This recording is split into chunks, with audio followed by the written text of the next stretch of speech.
De manière générale, il y a une chose dont la femme déteste profondément, viscéralement, jusqu'à temps qu'elle décide de devenir une étudiante de la vie, c'est de détester la réalité. Donc une femme, tant si longtemps qu'elle ne souhaite pas apprendre les fondations, les fondements, les profondeurs de qui elle est dans sa dimension féminine cachée, c'est-à-dire tout ce qui fait d'une femme une femme, tant si longtemps qu'une femme n'est pas dédiée à vouloir vraiment comprendre c'est quoi son pouvoir profond, dans sa psyché, etc., dans son dark side, même si dans la nature, il n'y a rien de bien et de mal, tout a une fonction, tout a une intelligence. Tant si longtemps qu'une femme n'est pas engagée à vouloir vraiment comprendre les choses, la réalité va être ce qu'elle déteste le plus. Donc, une femme va détester la réalité. Pourquoi? Parce que la réalité, c'est ce qui est. Quand je parle de réalité, c'est tout l'univers en dehors de l'illusion. Comment les choses sont dans l'intelligence de la vie. Et cette réalité-là, elle habite notre corps. Notre corps, en fait, est la maison de la réalité. Et on peut apprendre à se réconcilier ou à se rapprocher de la réalité quand on se met à sentir. Quand on sent qu'on a mal, ça c'est réel, c'est la réalité. Quand on sent le désespoir, quand on sent la colère, quand on sent l'injustice, quand on sent en dessous des émotions ce qui est vrai, pourquoi on a autant de blocages, les traumatismes, les pouvoirs qui veulent passer à travers nous, les potentiels, tout cet univers-là, disons, de l'énergie profonde, de l'expérience humaine qu'on a depuis des générations en générations, on apprend à réprimer à l'intérieur de nous pour avoir accès à une toute petite partie de la surface ou de notre personnalité artificielle qui est pour naviguer dans le monde, c'est-à-dire un monde basé sur la façade, l'artifice, la prétention, l'illusion. Il y a un agenda et on essaie de placer l'humain pour qu'il fonctionne comme un agent économique pour mener à bien et servir l'intention de la matrice globale de la société dont on a très peu de conscience ou de connaissance réelle sur qui dirige tout ça. Mais ceci étant dit, il y a une direction dans cette couche de ce monde-là et des lois, des conventions, et on essaie de fonctionner à ce niveau. Et dans cet espace-là, la femme va être appelée par survie, par instinct, et ça, il n'y a pas de critique ou de mal ou rien de négatif dans ce que je dis, mais on va être appelé à développer des mécanismes de protection, des mécanismes de survie, à développer beaucoup de choses qui vont permettre à la femme de naviguer du mieux qu'elle peut dans ce monde de scarcity, dans ce monde où est-ce que l'intelligence artificielle rend la possibilité exponentielle, de plus en plus virtuelle, où est-ce que tout est de plus en plus possible dans nos fantaisies, dans nos imaginations. Tout devient plus, plus, plus. Et au final, la femme va essayer de s'adapter. Le pouvoir de la femme, c'est d'être toujours en train de recevoir, traiter l'information dans son système et de s'adapter. Donc, plus qu'on la met dans un environnement X, Y, Z, plus qu'elle va devenir X, Y, Z. Alors, vivant dans ce monde-là, on est appelé à développer de plus en plus l'art de la magie, de l'illusion, de la prétention et de la façade. C'est pas quelque chose de nouveau depuis la nuit des temps. Il y a cette propension-là à la femme d'utiliser la magie, la sorcellerie, en fait, d'utiliser tout son pouvoir à un niveau inconscient pour avoir ce qu'elle cherche. Ça, c'est pas nouveau. La femme, c'est une des choses qu'elle est capable de faire. Or, ce qui se passe, c'est que dans le monde moderne dans lequel on vit, c'est débalancé. C'est-à-dire, il n'y a plus de racines, il n'y a plus de fondation. C'est-à-dire, on vit dans un monde où est-ce que l'illusion, c'est ça qui règne. Et quand une femme doit, pour survivre, doit complètement tout investir, son énergie créatrice, à l'illusion, alors son système corporel, son intimité, ses états d'esprit, son schéma de pensée, son alimentation, son habillement, son sommeil, tout ce qui va faire partie de notre mode de vie va se transformer, il va s'orienter pour soutenir l'illusion dont elle dépend pour vivre. Donc, que ce soit, peu importe la culture, le trend qui commence à apparaître de plus en plus, ce n'est qu'une question d'image, ce n'est qu'une question de prétention, de comment je vais fabriquer mon personnage, mon avatar dans ce monde-là pour tirer mon épingle du jeu et trouver de nouvelles façons de faire l'argent, ou trouver une nouvelle façon d'avoir ma notoriété, ou trouver une nouvelle façon d'avoir ma gloire, ou d'avoir mon importance, ou d'avoir tout ce que j'ai besoin pour devenir qu'est-ce que je crois que je dois devenir. Dans ce monde-là, on peut être qui on veut, comme on veut, quand on veut. Il n'y a pas de limite. Et ça, c'est vraiment l'invitation magnétique qu'offre notre monde moderne de plus en plus en expansion. C'est-à-dire, peu importe ce que tu veux être, si tu n'as plus envie d'être une femme et tu veux être un homme, pourquoi pas? Si tu veux juste être un avatar sur Internet et que tu n'as pas d'autre vie et que tout ça devient toi, pourquoi pas? Il n'y a plus de frontières sur l'intégrité de ta nature. Tu peux te transformer comme tu veux et comme si, par contre, il n'y avait pas de conséquences. Quand on vit dans un monde comme ça, la dernière chose qu'une femme veut qu'on lui pointe, c'est la réalité. Une femme qui Elle a manqué beaucoup de choses dans sa jeunesse. Donc, elle part d'une enfance où il y a beaucoup de carences. Même si souvent, en apparence, on peut avoir une famille qui était bien, il y a toutes sortes de failles qui se cachent souvent dans les familles, même s'il y a une forme d'aisance ou même s'il y a une forme d'équilibre. Beaucoup de failles se trouvent dans les familles. On grandit là-dedans, on reçoit leur éducation, on reçoit leurs failles, on reçoit leurs mensonges, on reçoit ce qu'ils disent à travers la parole, mais en dessous, il y a toute une autre transmission qui est donnée. C'est « Attends, c'est quoi tes vraies actions? Qu'est-ce que tu me dis, mais qu'est-ce que tu fais? » C'est deux choses différentes. Donc, on part avec cette première éducation-là, cette première transmission dans la vie, et puis chemin faisant, notre adolescence, l'école, tout ça, on se fait que bombarder du conditionnement qui ne fait que devenir de plus en plus intense et extrême dans les différentes possibilités de devenir ce qu'on veut, comme on veut, et sky's no limit. Donc forcément, une femme, quand tu lui pointes la vérité, la réalité, c'est une menace à tout ce qu'elle a investi, c'est une menace à tout ce qu'elle a construit, c'est une menace à son statu quo, à ses mécanismes de survie, à tout ce qui a été mis en place, et même peut-être bien avant elle, de sa lignée féminine, etc., d'où elle vient. Et là, tout d'un coup, la réalité, si on lui appointe, ou si elle en prend conscience, ou si elle la voit, vient vraiment tout détruire son monde. Et là, c'est pour ça qu'une femme, il faut vraiment qu'elle fasse un choix profond en elle-même pour choisir qu'est-ce qu'elle veut dans la vie, avant de pouvoir être en relation avec la réalité, parce que sinon la réalité, c'est son pire ennemi. Une femme va détester la réalité et va même faire des tricks de manipulation à son propre esprit pour jamais être en relation avec la réalité, même si la réalité vient défaire quelques nœuds. À un moment donné, elle va fermer la capacité à recevoir la réalité. À un niveau où est-ce qu'elle est plus capable parce que ça met trop en péril tout ce qu'elle a établi dans sa vie, la prétention, le masque et les façades qui lui permettent de tenir son rôle dans le monde dans lequel elle avance et qu'elle essaie de trouver de plus en plus une place de pouvoir. Alors, la réalité pour la femme, c'est vraiment quelque chose de très dangereux parce que tout peut s'écrouler en un instant et elle va se battre et résister jusqu'à temps qu'elle fasse le choix pour elle-même de vouloir découvrir quelque chose d'autre, de vouloir construire véritablement qui elle est. Et la beauté de tout ça, c'est que quand on décide en tant que femme de faire le choix de comprendre, d'étudier l'intelligence profonde de la réalité, de ne pas la juger, alors on se rend compte que, en fait, le monde illusoire, tout l'univers qu'on a bâti, le mécanisme de protection qu'on a bâti pour apprendre à naviguer dans la vie, parce qu'on n'avait pas nécessairement beaucoup d'autres outils ou d'autres façons pour le découvrir. Donc, c'est absolument pas une critique quand je parle de tout ça. J'ai à 100% passé par là et c'est le cas de tellement toutes les femmes.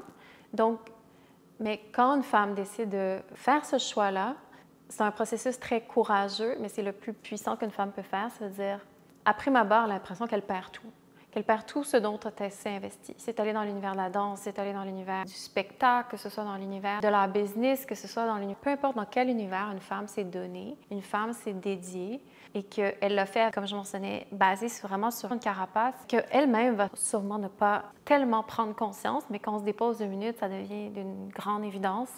La beauté, c'est que tout ça dans quoi on a investi, à un moment donné, qu'on fait vraiment le chemin de prendre conscience, de descendre dans la réalité, qui est vraiment un chemin, je vais parler un peu après, mais il y a un moment donné où tout ce dont on a investi se met à être d'abord complètement détruit et démoli, mais se met, quand on fait notre travail, intégré à l'alignement de la réalité de qui on est. Alors cet univers-là, qui était l'illusion, trouve son passage, mais avec une nouvelle intégration. Et la réalité, en fait, ce que c'est tout ce que le corps va transmettre. C'est le langage du corps. Et quand je parle de corps, c'est pas juste la superficialité de notre expérience à notre corps. On ne comprend pas la profondeur de notre corps, on ne comprend pas les dimensions de notre corps, on ne comprend pas comment avoir une relation à notre corps, mais dans notre corps, il y a toute la réalité. Il y a tout le langage vrai de comment on se sent, de notre expérience humaine, de notre énergie primale, de nos libidos, de nos différentes énergies, de nos ondes d'ombre, pulsions, de nos univers cachés, réprimés, de la mémoire de nos ancêtres. C'est là que s'ancrent les empreintes de notre histoire passée sexuelle, tous les partenaires qu'on a eus et pourquoi on est allé là et qu'est-ce qu'on a vécu avec ces personnes-là en dessous, de l'histoire qu'on a vite voulu fermer le chapitre pour aller vite vers le nouveau. Et toute la réalité de qu'est-ce qui pousse comme désir fondamental à l'intérieur de nous en tant que femmes et quel type de pouvoir on porte et quel type de nature on est, quel genre de couleur dans notre féminité on porte et qu'est-ce qu'on a à faire et toutes nos beautés aussi qu'on croit souvent laides, qu'on juge ou qu'on ne voit pas comme on le croit. C'est l'univers où on n'a pas le contrôle, c'est l'univers de l'inconnu, de la noirceur, du domaine de la déesse, de la psyché profonde féminine.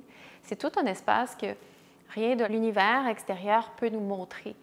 Alors, c'est un espace où la femme va avoir très peur parce que quand elle navigue là-dedans, on a l'impression de perdre les seuls petits acquis qu'on avait. Et avant d'enlever ça à une femme, il faut qu'elle d'abord elle fasse le choix pour elle-même de vouloir aller là pour elle-même, de réclamer un pouvoir plus profond, ça veut dire sa nature. Il faut qu'elle fasse le choix de reconnecter à ce pouvoir fondamental qui est à la source de la vie. Et ça, c'est un choix personnel et intime. Et tant longtemps que la femme n'a pas fait ce choix de vouloir ça pour elle-même, donc elle s'accroche aux petits acquis qui la tiennent dans l'univers de la prétention, de l'illusion, alors jamais, jamais, jamais, jamais tu peux lui pointer à quelque chose de vrai.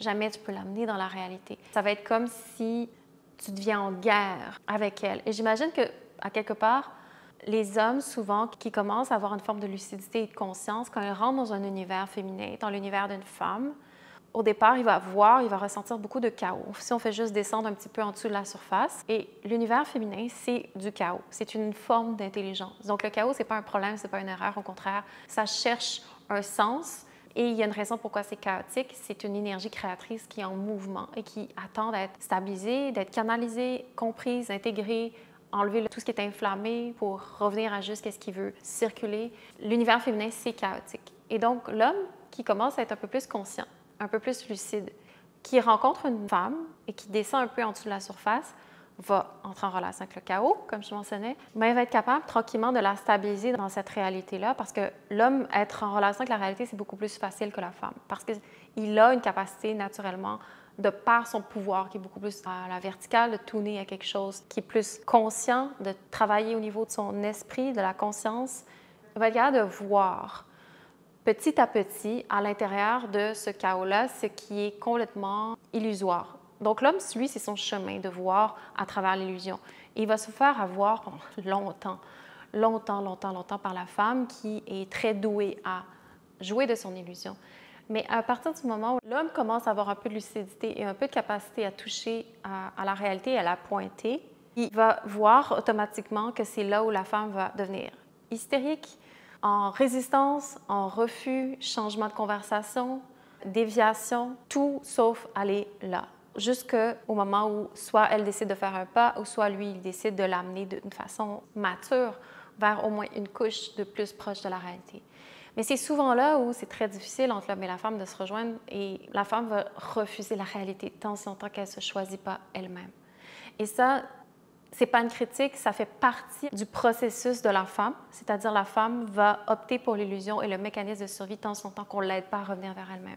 Et ça, c'est quelque chose qui se passe aussi dans la relation, dans la polarité homme-femme. Donc, il y a des hommes qui vont nourrir l'illusion, il y a des hommes qui vont chercher à trouver, à vouloir connecter à l'essence de la femme. Donc, il faut trouver ces hommes-là si c'est ce qu'on veut. Mais mon point, c'est de dire qu'il ne faut pas crucifier la femme parce qu'elle joue de l'illusion et elle utilise l'illusion. Il n'y a rien de mal à l'illusion, ça fait partie de la création. Ça fait partie du processus dans lequel la femme peut aller utiliser l'illusion pour apprendre à cheminer vers elle-même. À un moment donné, elle doit passer par là pour comprendre c'est quoi l'illusion. Donc, on ne peut pas savoir quelque chose dans son temps qu'on n'en a pas fait l'expérience directe. Donc, c'est normal des fois de devoir passer par des épisodes et des passages dans notre vie pour nous permettre de savoir ce qu'ils sont quand on n'en a plus besoin, quand on n'a plus, ou du moins qu'on n'est plus esclave. Parce que l'illusion, c'est comme je le dis, c'est pas un problème. Ça fait partie de l'énergie féminine, c'est juste qu'on ne veut pas en être esclave. L'illusion, c'est un outil qu'on peut utiliser, mais ce n'est pas ce qui nous domine. Et c'est ça la grande nuance. Or, quand on veut découvrir autre chose de plus puissant, on doit descendre. Donc, c'est un voyage de descente dans la réalité. Le corps est la maison de la réalité. On dit souvent que le mental ment monumentalement, mais le corps, lui, dit toujours la vérité. Et le seul endroit où on peut toucher une véritable circulation, des véritables prises de conscience, vous savez, quand on a une prise de conscience et ça circule, parce que c'est comme, OK, je viens de réaliser quelque chose de vrai pour moi et ça éveille une circulation qui est différente que quand on est sur un high, qu'on a une excitation. Cette réalisation-là ou ce insight, disons, c'est un exemple pour donner que la vérité est une source de réelle circulation. C'est comme un shift de paradigme où est-ce que toute ma vie, par exemple, c'est un mensonge, une prétention. Je dis quelque chose, en dessous, c'est tellement autre chose qu'il veut. Versus, je fais le passage, la transition, le cheminement vers quelque chose qui est plus vrai, bien, wow, j'ai pas le contrôle où est-ce que ça va m'amener, j'ai pas le contrôle de ce que je vais découvrir, j'ai pas le contrôle de je suis qui, et je dois accepter que c'est comme ça que ça fonctionne. Et je dois accepter que je vais perdre à tout ce que j'ai voulu tenir de l'idée de moi, de ma petitesse et de tout mon contrôle et ma zone de confort, dont ma vie et le témoignage. Je veux apprendre à naviguer dans ce qui est complètement inconnu pour toucher de plus en plus cette réalité-là. Et une femme qui apprend, qui fait des pas vers la réalité, qui intègre cette réalité-là, peu importe que ce soit dans son passé intime, dans ce qu'elle comprend de la vie, dans les mensonges qu'on lui a racontés dans sa jeunesse, la bullshit à l'école qu'on nous a fait digérer, peu importe à quel niveau, que la réalité devient de plus en plus vivante à l'intérieur d'elle. C'est donc une femme qui devient de plus en plus puissante parce qu'une femme qui se connecte à la réalité ou qui apprend à se syntoniser à la réalité, bien, c'est une femme extrêmement puissante. C'est une femme qui est capable de discerner, d'être lucide, de ressentir, de canaliser ses énergies plus profondes, enracinées, stables, puis qui voit, qui arrête de s'ignorer et qui découvre c'est quoi le véritable pouvoir d'une femme. Et ça change tout. C'est ça le vrai chemin de l'empowerment. Les véritables femmes de pouvoir dans ce monde, ils ne sont pas toujours des stars qu'on voit à l'écran, même au contraire.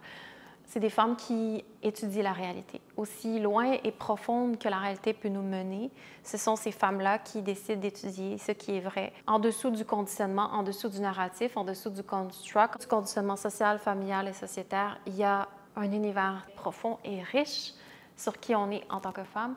Et c'est dans le corps que ça se passe. C'est dans le corps qu'on apprend en relâchant les tensions, à apprendre beaucoup de choses sur notre expérience humaine et que on a vraiment intérêt à apprendre à se tuner, à se syntoniser parce que c'est là que le véritable savoir vivant de la vie se trouve.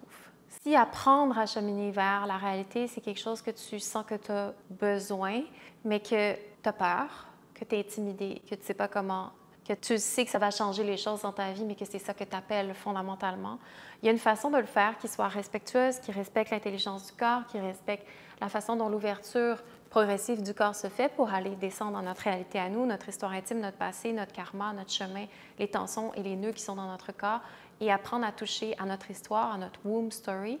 Tout ça, ça se fait d'une façon respectueuse et en descendant dans le corps méthodiquement, c'est possible de toucher petit à petit ce qu'on a besoin de recevoir de la réalité progressivement. Et ça se fait par la relaxation consciente. Si ça te parle, tu es la bienvenue. Les liens sont en bas à la pratique Origin Yoga.